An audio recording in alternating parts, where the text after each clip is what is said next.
And please give me consent. Unless you're driving or operating heavy machinery, it looks like someone is doing welding. Please close your eyes.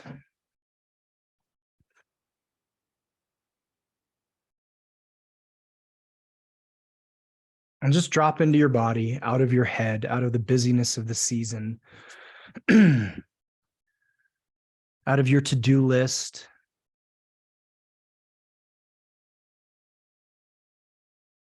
Drop down into your heart. What's real for you? How do you feel? What do you want? And then just drop down a little bit deeper into your stomach, into your soul, into the part of you that throughout your entire life, no matter what changes, this doesn't change. Drop into that part for just a moment.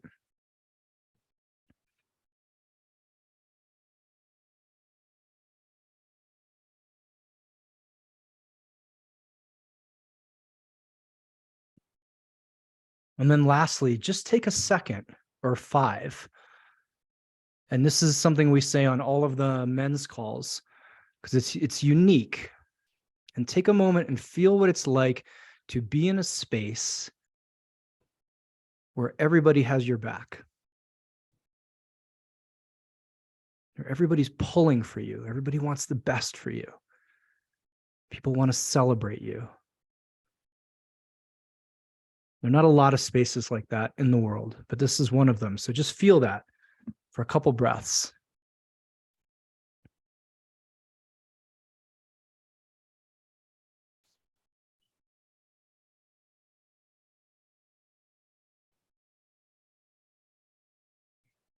And let's take one breath together and blow it out. Rub your hands together if you so desire. Come back into the room, come back into your body. Wow, we have people from all over the world on this call, Kimberly. So thank you all for joining so much. For those of you who don't know, my name is Traver Boehm. I'm the founder of the UNcivilized movement, author of the books Today I Rise and Man Uncivilized. And I've been doing these calls for a couple of years, thanks to the woman you see spotlit. Is that the spotlighted? Spotlit, Kimberly Weil. And always want to give credit where credit's due. This was not my creation, but one of the most powerful practices, Kimberly, you've ever given me. And I've shared it with a number of people who now share it with a number of people. So I hope you feel the ripple. And for those of you who don't know Kimberly, I'll spend 15 seconds doing this introduction. Everything you see in my business that works is thanks to this woman. From the podcast to the nation to public speaking to just about every aspect she's had her hands in. So without further ado, please put your hands together for Kimberly Weil. Thank you for joining us, Kimberly. I know how busy you are, so I really, really appreciate your time. Would you mind sharing, like, where did this come from and why do you find naming your year powerful as opposed to, I'm going to make $500 in January, I'm going to lose 15 pounds by February, I'm going to have the guy of my dreams by March, and we all know what happens by January 9th, I've given up. And I'm like, next year's going to be awesome. I just have to suffer through these 11 months until I can make some new arbitrary goals that I won't reach in December. So where did this come from and why do you love it? You know, Traver, thank you so much. And hello, everyone. Hello from Santa Barbara to everyone around the world. This came to me when I was in this almost exact moment in time. So it's 2016. It's around the end of December. And I'm walking on the beach in the morning as I normally do. And I'm thinking, all right, okay, what are my New Year's resolutions? All my friends are doing it. Everybody's trying to lose weight or lose men or do some or gain men in some cases. But, so people are, working on their lists. And I'm thinking, all right, okay. I'm going to have my list. Here's what I want to do this. I want to do this. I want to do this. And like I do every single year, I'm in my head creating my list. And then I realized, hang on a second. Every year when I do this by January, just as you said, Traver, I'm like, okay, I forgot half the list, By February, I'm pissed because I'm pissed because I haven't conquered all my list. I'm not on time with my list. And by December of that year, I feel like a total failure, even if I haven't only done 3 things out of my 25 things I wanted to do. And I thought about this and I'm thinking, okay, there's got to be a better way. What if we completely disrupt the idea of New Year's resolutions? What if we have a completely different approach? What if instead of 25 things or 10 things or 5 things, it's just one thing, one thing? And so I asked myself, all right, who do I want to become in the year ahead? What skills do I not have that I want? What do I really need in my life? Just one thing. What is that? And I asked myself this and I thought, all right, this year, I'm not really taking risks. I'm kind of playing it safe. I'm kind of just going along, following the treadmill, following the hamster wheel, whatever that is. And I'm kind of not putting myself out there. All right.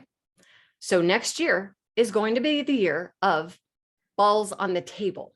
That's what I named my very first year, the year of balls on the table. And to me, this is a play on a TV show, and there among friends, I'm background in technology and there's a lot of laughing around that, but it really meant to me is the year of doing the thing, getting out there, taking the risk, trying something new, doing something that scares me to death and doing it anyway. So I decided I'm going to name my year this, and every single time I wake up, every single time I go to bed, I'm going to ask myself, what did I do today that honors that name of the year? And so much so, oh, here we go. One of my friends had this name to remind me of balls on the table. And if you saw this episode in Silicon Valley, if you know, you know, this is the year of balls on the table. But here's what happened, Traver. It completely transformed me. By the end of that year, that first year, I was a different person. I was a person who said yes to the opportunity. I was the person who took the risk. I was the person who they said, oh, Kimberly will do it. She's brave, right?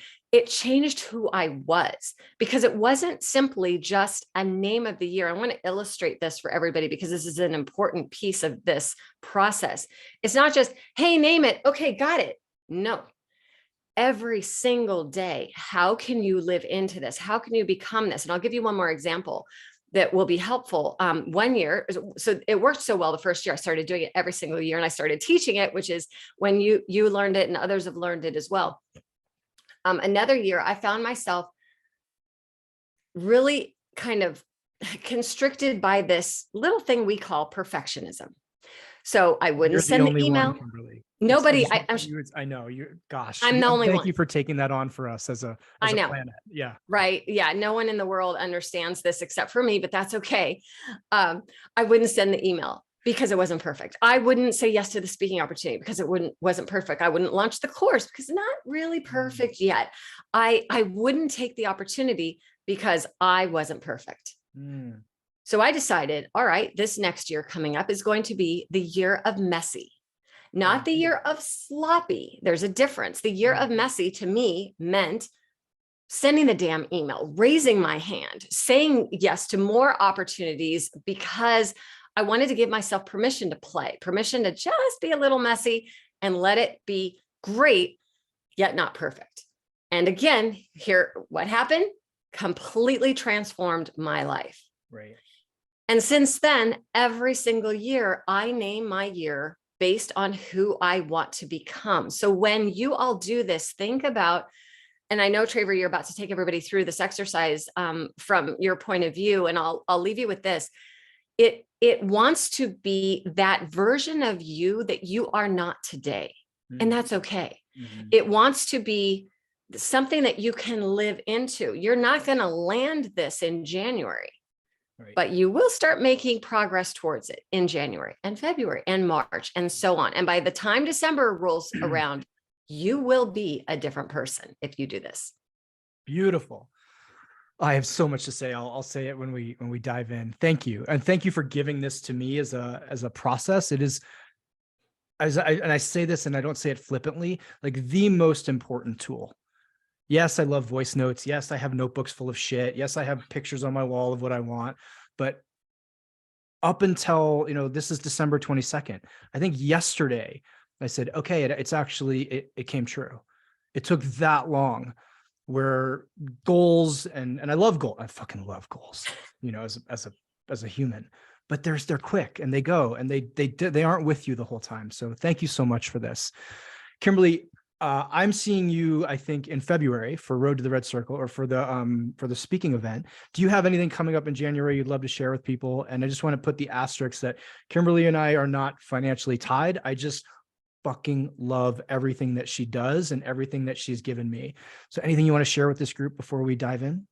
Oh, thank you so much, Traver. For those of you who want to use storytelling as a secret weapon, I do have a course in January. So a lot of people have said, I want to start the year strong. I want to be different next year. I want the year to look different. I want my business to look different. I want my life to look different. And as we likely all know, one of the most powerful choices we can make as humans, if we want to connect with other humans, is to be able to tell a compelling story. So I have a really quick 3-week class in January that we're going to do to nail the start of the year strong. And we're going to roll up the sleeves. And what this class teaches you is what I call short form storytelling. So how can you tell a story in 3 minutes, 2 minutes, 1 minute, Right. or 5 sentences? Right. And you'll have these skills forever. So that's what I have coming up. And yeah, and for those of you, sorry, Mark linked it. So you guys, Mark the linked link it. Awesome. in the chat. Yep. Yeah. Okay. Thanks, Mark. I appreciate that. And Robert. Yes, Robert. Hi, you're here. Yeah, I think we have Robert. some graduates of this course already. Amazing. Yes. Ask each bed. other. Ask each other. So you'll get a sense of how I play, and it, like this name your concept, it will change you. Ask the people who've been through it. Chances are they will say extra yes. Thank you for joining us, Kimberly. I appreciate you. I adore you. Thank you so much, everybody on here. I'm here and you're here because she's here. So thank you again. Have a wonderful rest of your day. Please survive. Please stay warm. Please do whatever you need to.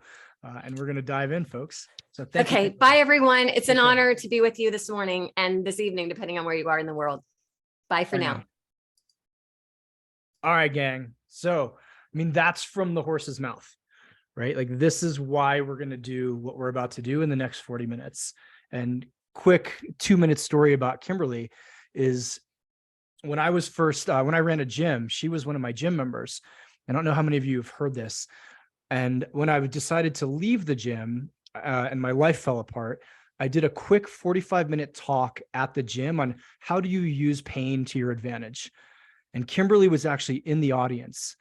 And she came up to me afterwards and said, you really need to do that on a TED stage. And I was in the middle of a divorce, in the middle of a business partnership falling apart, and the suck. And I said, there's not a fucking chance I'm going to do this talk anywhere publicly other than in my own backyard. And so then fast forward a couple months, she calls me and says, TED LA will take you in December if you want to do that talk. But here's what you need to do. You need to run a group of people through a process. Like, they don't want a philosophical talk. They want like an empirical data talk. So get 20 people to measure their pain now and then 6 weeks later. And I said, not a fucking chance. I can't be responsible for 20 people. I have like 20 lawyers right now. But I remember in that moment thinking, I'd been at a meditation center 2 weeks before and had seen a sign that said the Year to Live program. And I remember thinking about that and looking at it. It was like this year-long thing of meditations to prepare for death, which I wasn't physically dying, but I felt like my life was dying. And so in that moment, I called Kimberly right back and said, tell TED LA, I'm not going to be there in December because I'm not ready, but I'll come back a year from now. And here's the empirical study I'm going to do. I'm going to live the entire year of 2016 as if it were my last year alive. And I'm going to name it the Year to Live Project. And so she has been with me through every single step of how many of you have followed from the Year to Live Project, which was, 7 years ago. But that was the very, very first time I named a year. And it was the most powerful and transformative year of my life. Still writing about it, still talking about events from that year. So I tell you all that just to give you a little bit more of a piece of how powerful that year was. Yeah, that was the year we met, Leela. Okay. I can go on and on and on about years and how powerful they are, but I hope you guys get this. One last quick story. In 2019, I named it the year the levee breaks. I wanted the uncivilized idea to get out everywhere. And so that frame for the year was like, say no to nothing, say yes to everything. And I got invited to go teach at a different men's organization, let's call them, out in the desert in California. And I was like, I don't want to do this. This is November. I'm tired. Like we don't quite jive, me and this organization. We do things very differently. And I remember looking at the placard I had up, which was like, the year the levee breaks. Like, oh, fuck. So I call him back. I'm like, yep, I'll come. And I go out to California, drive out in the desert, show up at this facility and walk in. And I see a guy, first human I've seen, and he's reading my book, Reading Man Uncivilized. And I was like, holy shit. And he goes, hey, are you Traver Boehm? And I was like, yeah, are you one of the participants here at the event? And he goes, no, my name's Michael Gay. I'm the chief therapist here, or the head therapist here. And for those of you who are now smiling, Michael now is one of the co-teachers for the initiation and one of my best friends. And so I'm telling you that because I wouldn't have gone to that event had I not named my year the year the levee breaks. I would not have met Michael at that event. I would not have become friends with Michael at that event. Michael wouldn't have introduced me to Dewey at that event. I wouldn't be doing initiations with Michael and Dewey and all the programs that are now coming out. We get it? Get how powerful this is? Okay, enough of that. Let's dive in. Here's my ask for you for the first section of this. We're going to spend about 7 minutes on this part. I want you to be a scientist and list the major things that happened this year for you. No judgment, just like as if you were looking down on your year and went, moved to Philadelphia, bought a new car, met Susan, broke up with John, got the new job, got the dog, just spent, does that make sense? So no judgment. We're just listing everything that we've done so that we can put it to the side and start fresh from a complete point of par. That makes sense? Any questions about that? So 5-6 minutes, I'll throw Little Drummer Boy back on and you can just write 25 things, 30 things, 40 things that happened this year. Cool? Let's rock and roll.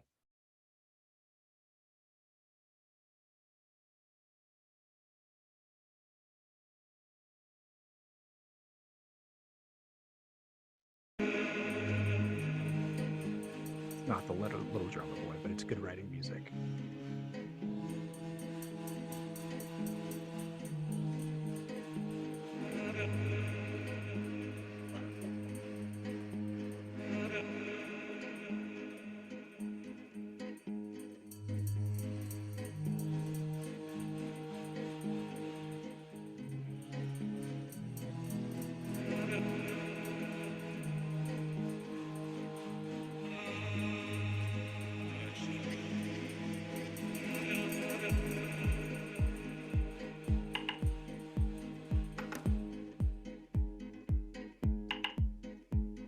Sol de los arenales,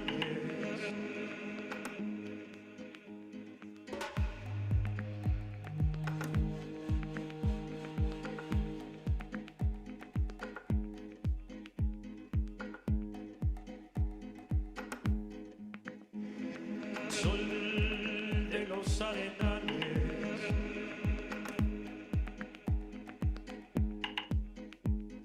sol de los arenales,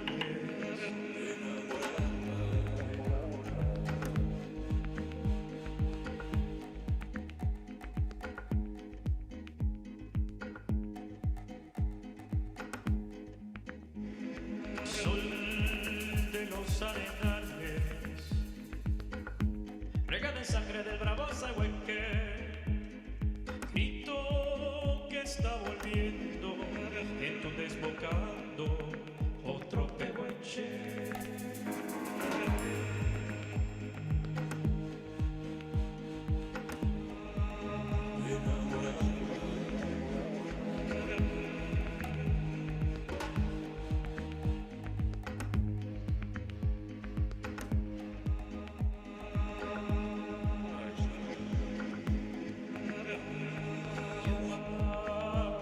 en silencio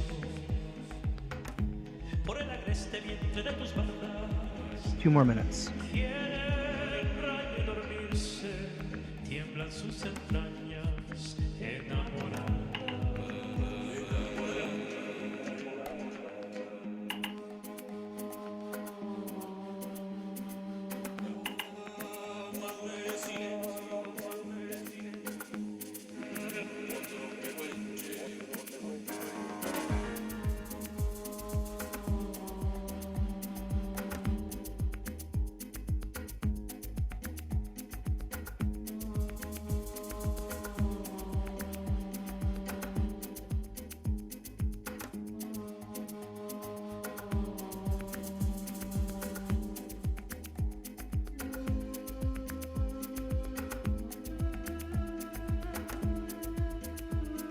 Sol que se está gastando en piedras bajas y turbias corrientes, beso la sombra india que vuelve crecida del sueño verde.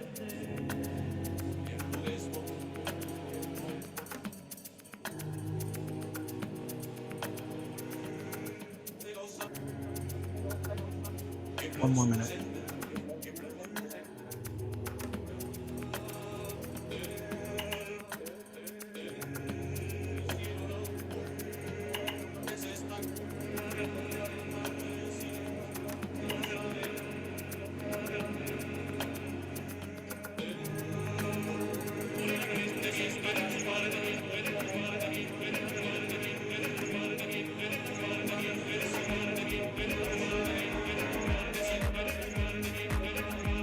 Por el agreste vientre de tus bardas, quiere el rayo dormirse, tiemblan sus entrañas enamoradas.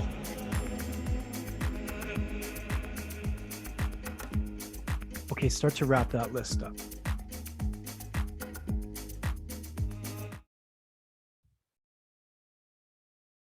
And since a number of you asked, I put the song track in the chat. Okay, that any of you who've been to our workshops or are coming to the Awakening in a week know that this is how we conclude the year. And it's something a buddy of mine, Andrew Fraser, gave me. I think he learned it from Landmark. Doesn't really matter where it came from. But having not finality, but you making decisions on what you want to do, not based off of unfinished business, but off of clarity. So not like, I want to lose the 5 pounds next year because I didn't fucking lose the 5 pounds last year. That's not what we're after. It's like new day, Control Alt Delete. What do you want? Okay, next piece. And this will be maybe less than 5 minutes, but this is a fun one. What does your ego want? Right? If it's like, okay, I'm taking my heart, I'm taking my soul, I'm taking my intelligence, and I'm just putting them on the shelf, right? I want to be over 6 feet, full head of hair, make out with Shakira and Katie, surf every day, wake up to checks in the mail of 7 and 8 figures, you know, have bought Apple stock in the 90s, like whatever. Like let your ego and your like petulant 13-year-old make a list of 3 minutes worth of stuff. Right, Leela, money, sex, power, drugs, you name it. Like there's no one's going to see this list but you. Go. Throw some more music on for you.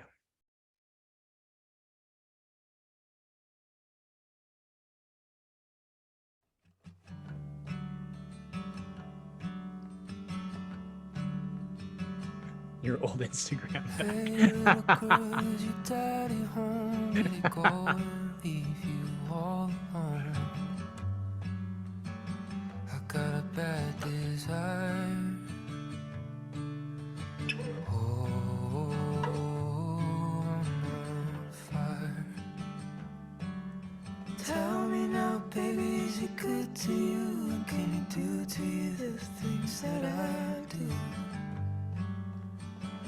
I can take you high. Oh, I'm on fire.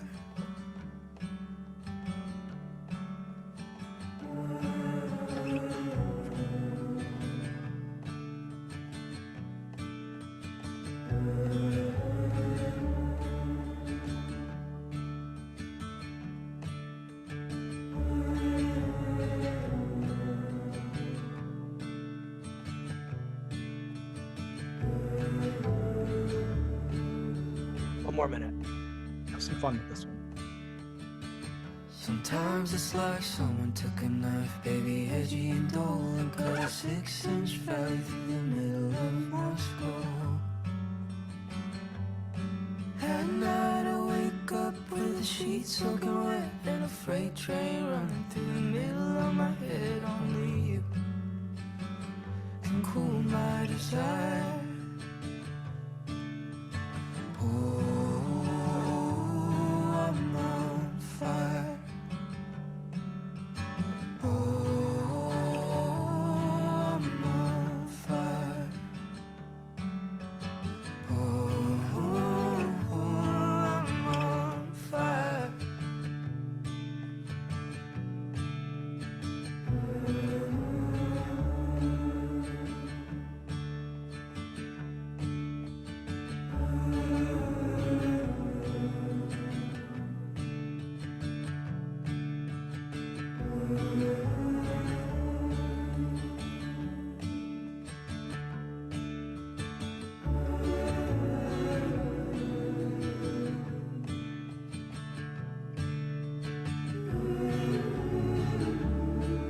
Okay, start to wrap this list up. A couple more.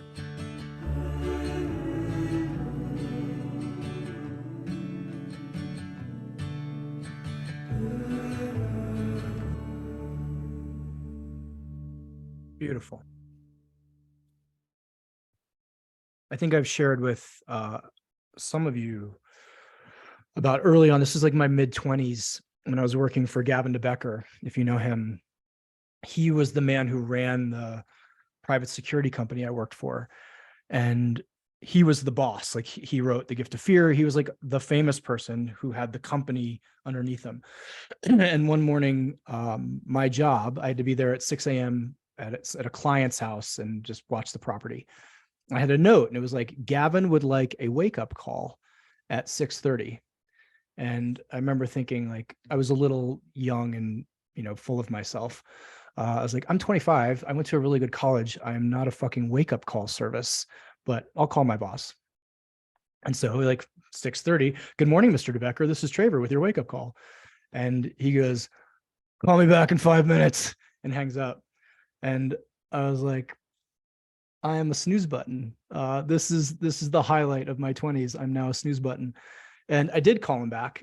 And I remember him asking me one of the more influential questions of my life, which was, do you like working for me?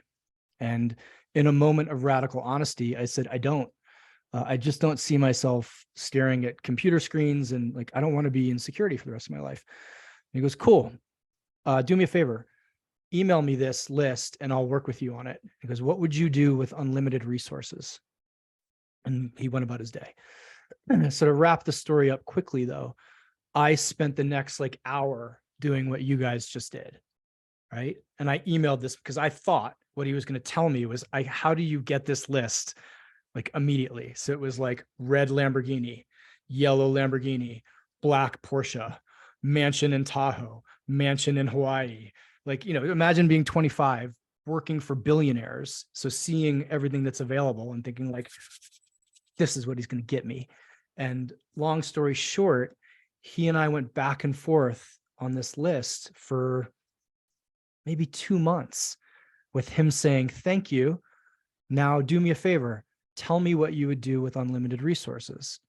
And I just kept hearing him differently and eliminating things. And the final thing I sent him, I just got chills, was one sentence, and it said, I would help people.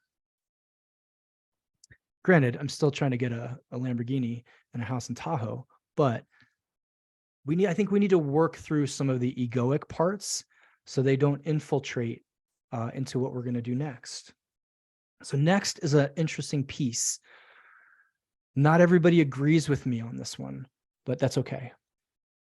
I would like you to now list what are your needs specifically as a man, if you are a man, or specifically as a woman, if you are a woman. And if you don't find yourself in either category, specifically as how you do identify. Now, let me share. As a human, which is most people argue back with me, and they're like, I don't even consider myself that. I just have human needs. And they're like, cool. I have human needs. I need a roof over my head, especially when it's cold. I need food in my fridge. I need love from my partner. I need air. I need blah, blah, blah. I need basics. But as a man, I need some different shit than that in order for me really to thrive. I need jujitsu. I need like a tussle. I need to test myself against other men. I need my face fucking marred up once or twice a week because it makes me feel alive. I need to surf. I need to have passionate lovemaking in a certain flavor with my partner who's across the room. I need to write a certain way and a certain amount and with a potency. I need to do this in order for me to be okay, specifically as a man. And when I figured this out, my life became so much easier, it became so much smoother. I stopped apologizing for wanting to choke people, stopped apologizing for flying places to surf or for, tying Katie up.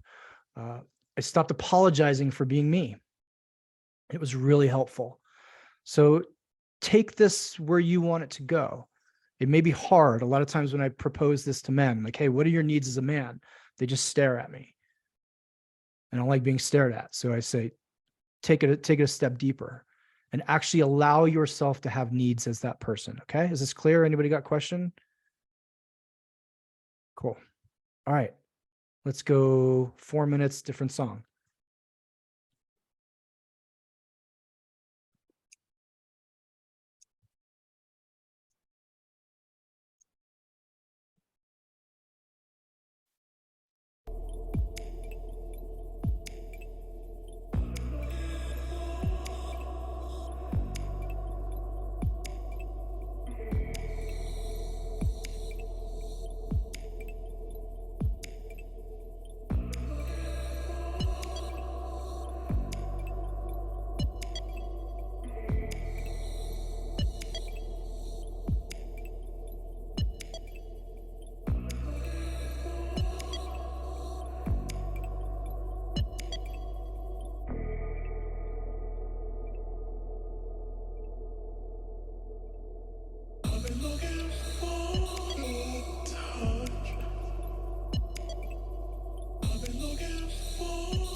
Two more minutes.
Okay, start to wrap this list up. About 20 more seconds.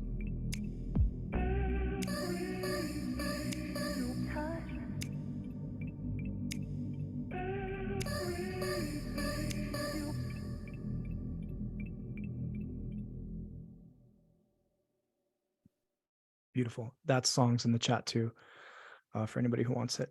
And I apologize. It seems like my internet may not be the best. We got 6 inches of snow last night, and I'm kind of joked about it, but it's -9 here right now, which is not common Denver weather. So I think some things are freezing. My voice is froggy. We're just gonna do our best this morning.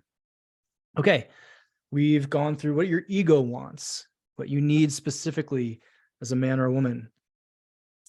This is the biggie. This is the one that I want you to sit with or feel like you can actually put your hand on your heart, or you can put your hand on your stomach.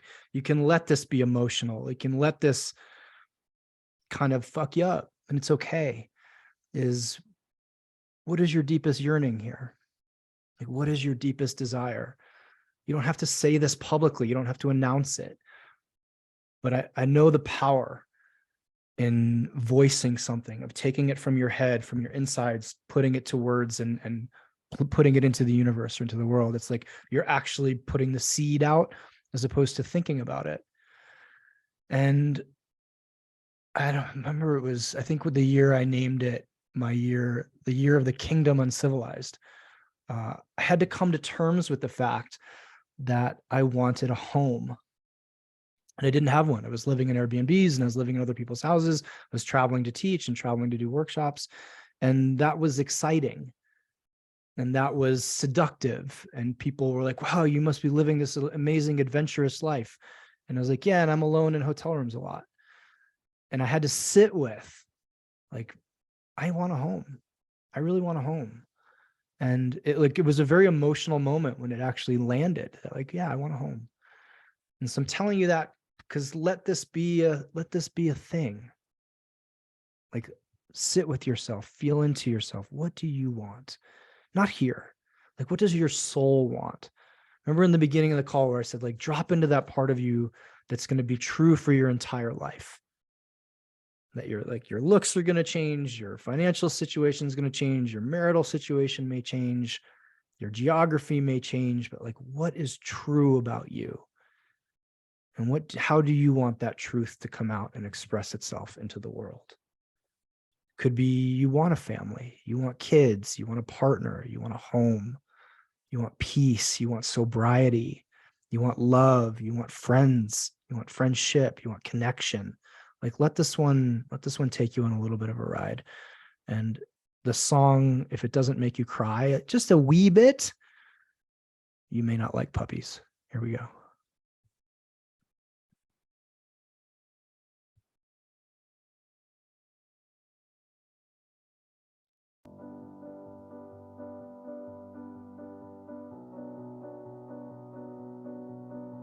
I'm a phoenix in the water, a fish that's learned to fly. I've always been a daughter, but feathers are meant for the sky. So I'm wishing further for the excitement to arrive. It's just I'd rather be causing the chaos than laying at the sharp end of this knife.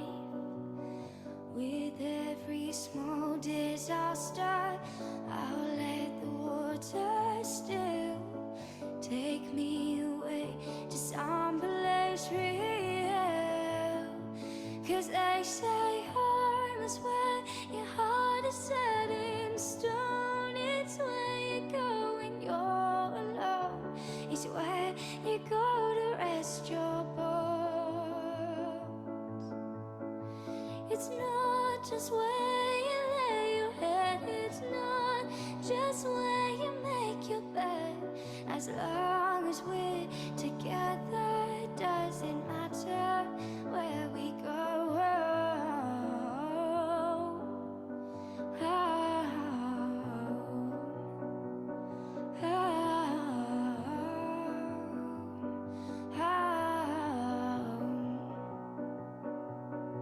So when I'm ready to be bolder, cuts I've healed with time.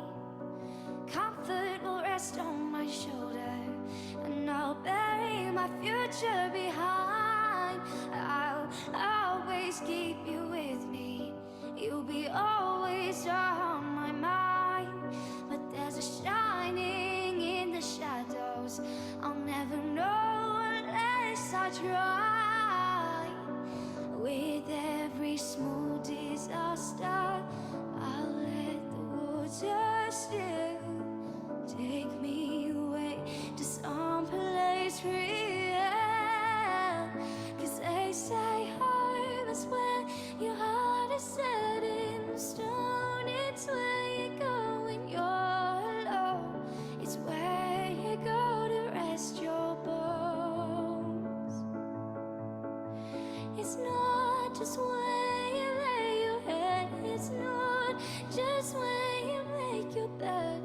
As long as we're together, doesn't matter where we go.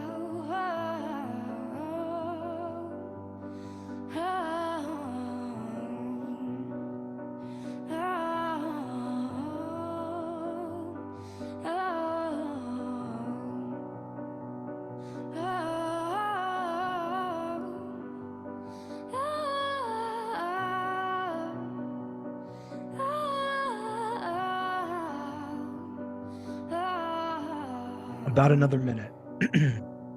'Cause they say home is where your heart is set in stone. It's where you go when you're alone. It's where you go to rest your bones. It's not just where you lay your head. It's not just where you make your bed. As long as we're together, doesn't matter where we go.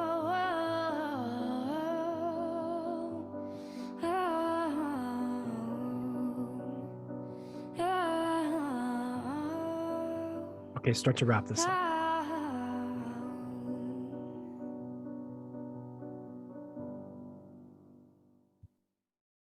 Such a beautiful voice. Okay. Now's where we get a little bit playful. And before we do that, just take a moment and think about, sorry, let me backtrack a bit. Like, this is important work, you guys.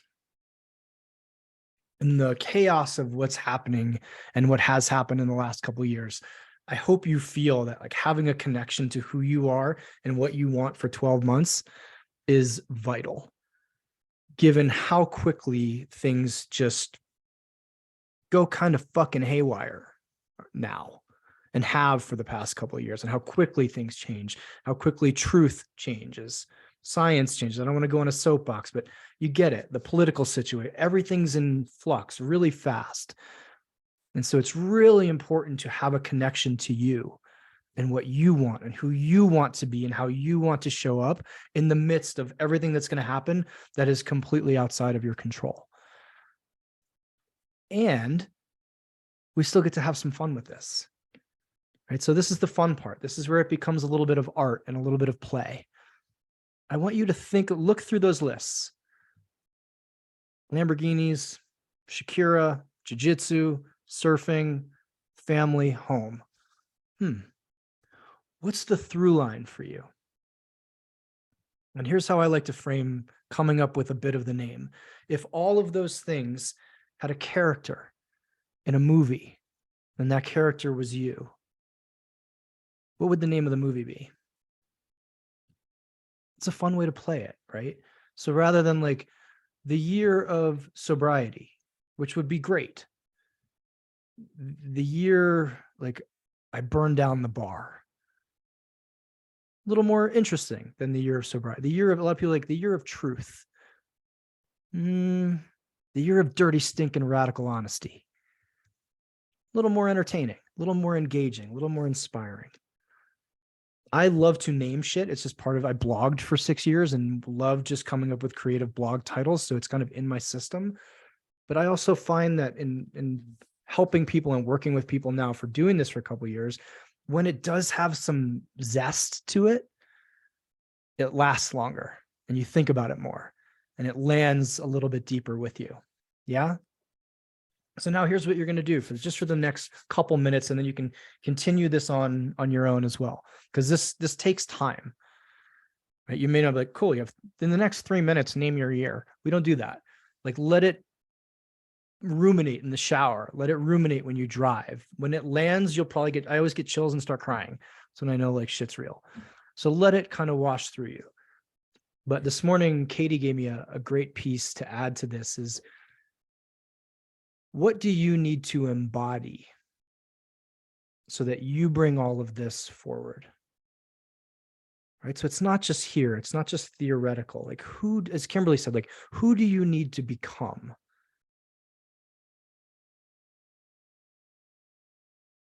Right? Think about that. Who do you need to become? And even more importantly, who are you willing to become? Because need to and willing oftentimes are not BFFs. Who are you willing to become? So I'm only going to give you 2 minutes just to sketch out some possible ideas. And I'm going to ask you to take this and carry it on over the next 9 days or 8 days, whatever we have left in the year. So let's throw a little music on, 2 minutes of some possibilities. All right.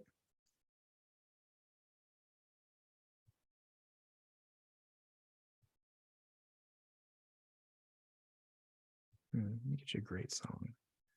This is a good one. Here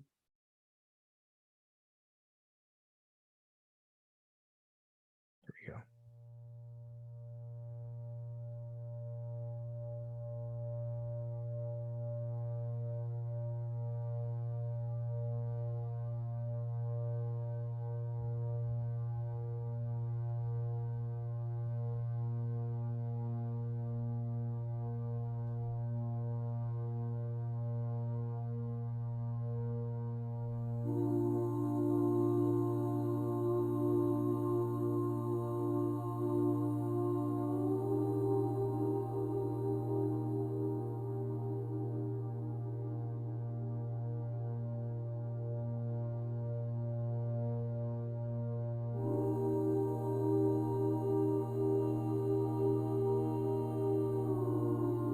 Just throw out like 5 possible names.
One more minute, free flow. Just let the pen go.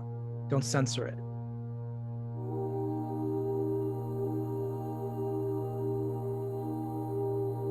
Zach, we're working on any possible names, just like a brainstorm, a dump of names.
Beautiful. Matthew, thank you for sharing that. I can't find your name to write you back a private message. Okay, everybody got a couple? I know we've only got a minute or two left here. Ryan, would you mind throwing the links I put in above back in the chat, please? The body and behind the mask. So I have one more piece for you, but beforehand, just want to say two programs that we have coming out. One just launched, which is the Uncivilized Body. If any of you are writing, shit, this is the year I actually want to take control of my health or get in shape. I think we have a couple guys on the call already who are utilizing this. My good buddy and guy I've known for 15 years, Zeb Pasquale, is leading this program, and it's 3-6-9 or 3-6 12-month fitness programs. Please check that out. manuncivilized.com, the body. And lastly, this is huge. It's not out yet, but myself, Dewey, and Michael are co-leading a 3-month online course or online series, let's call it, called Behind the Mask of Men. And one of the months is on anger and rage and how we change our relationship to it. And that's for just men. A middle month is on relationship and attachment. That's we're going to let Dewey just unleash on you guys. That's co-ed. And then the third month is the shadow of sexuality around men. And that's just us guys talking about shit that we don't really talk about, but we need to be talking about. So Ryan's going to throw that link in there too. So I'm going to leave you with this final thought, everybody. This is something Jeremy Goldberg gave me 4 or 5 years ago. I still have the tattered Post-it note where it says, a year from now, you won't recognize your life. And Jeremy said that to me in passing like 4 or 5 years ago. And it was so profound that I wrote it down on a Post-it note. And I've kept that Post-it note. I think I gave the same, Leela did the same, right? And it isn't that what we're after. So many of us. A year from now, you won't recognize your life. And yet, I will say that, I just got chills again. That's a hell of a thing to call in, folks. So the last piece of this is you coming to terms, like you surrendering to the possibilities that you actually do want to call in. That makes sense? Is what I'm saying making sense? Here's what I used to tell every one of my private coaching clients. Here's what you secretly want from me. You secretly want a whole set of results without changing anything about your life or who you are. And you're hoping that by paying me, you'll just get those results without having to have any part of your life change. That's like a covert thing. So we need to break that. That's what a lot of us have with these exercises. How do I get this without giving up what I have or changing? So surrender to that is the final call. And really, really embrace that. The fact that a year from now, your life can look radically different than it does now. And that can be beautiful. That can be brilliant. That can be amazing. That can be so fulfilling. And that shit ain't free. So just know, things may fall apart before they come together. Things may get dropped off before new things get added on. And just be okay with that, right? Surrender to that. How many of us have heard that dirty S word, right? I'll surrender, but I don't want to change anything. I'll surrender in all the ways I want to surrender, which is like all my little control mechanisms still firing. So let yourself surrender. I hope this call was valuable. I really do. I love teaching this, love seeing all these amazing faces. I don't know if you guys saw, I was just chatting with Joetta Johnson. She was on here. She was one of my first coaches for the Year to Live project. And here she is now 7 years later, taking a call. And I think the Frazzled Romantic is on here, a couple other familiar faces. So thank you for joining me. Nation guys, I love you. This is kind of it for us for the year, folks. This is the last offering that Uncivilized has. I'm getting ready for a workshop in the Dominican in a couple days, and I'm going to spend 2 days staying warm and tending to my sick partner. So thank you for joining. I love you all. Have an amazing year. Thank you for being a part of my life. Merry Christmas. We'll see y'all in 2023.